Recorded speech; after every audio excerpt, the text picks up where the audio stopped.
আকর্ষণ করতেছি যাতে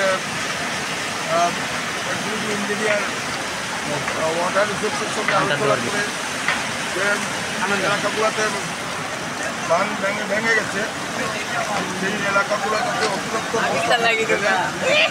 যাতে সেটা কন্ট্রোল করা হয়, নতুবা এটা 18 সনের বন্যা থেকে আরো ভয়াবহ বন্যায় রূপ ধারণ করতে পারে। কোন দিক থেকে জলটা ঢুকছে? সব পাখির বাজার যেটা লক্ষ্মীচড়ার বাঁধ আছে সেই বাঁধ ভেঙে বাঁধের উপর দিয়ে জল আসছে এবং সেই জলগুলা সারা গৌরনগর ব্লক এলাকা সমস্ত জল এই কৈলাসহর উত্তরাঞ্চল দিয়ে পাবলিছড়া হয়ে কাটালাল যাওয়ার কথা, সেখানে চড়াগুলোও ভরাট হয়ে গেছে, মাঠ প্লাবিত হয়ে গেছে।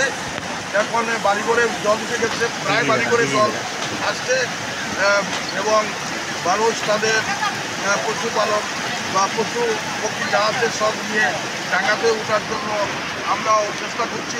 মহকুমা শাসকের তরফ থেকে যাতে একটা মাইকিং করা হয়, যাতে নিরাপদ স্থানের জন্য পৌঁছার জন্য এই আবেদন আপনার মাধ্যমে মহকুমা শাসকের কাছে। এখন আপনি কোন জায়গাতে আছেন? আমি এখন লক্ষ্মীপুরে গ্রাম পঞ্চায়েত এবং ভাঙ্গাতে আছি। সেখানে রাস্তার উপর দিয়ে জল চলছে এবং সেই জলের গতি অনেক খুব ভয়াবহ, যেটা আপনারা সবাইও দেখতে পাচ্ছেন। এখানে বাড়ি করে জল উঠে গেছে, এরা সবাই নিরাপদ আশ্রয়স্থানে যাওয়ার জন্য আমি বর্তমান পাইছি নি বাংসি বাংসি শিওর বাংসি বাড়িতে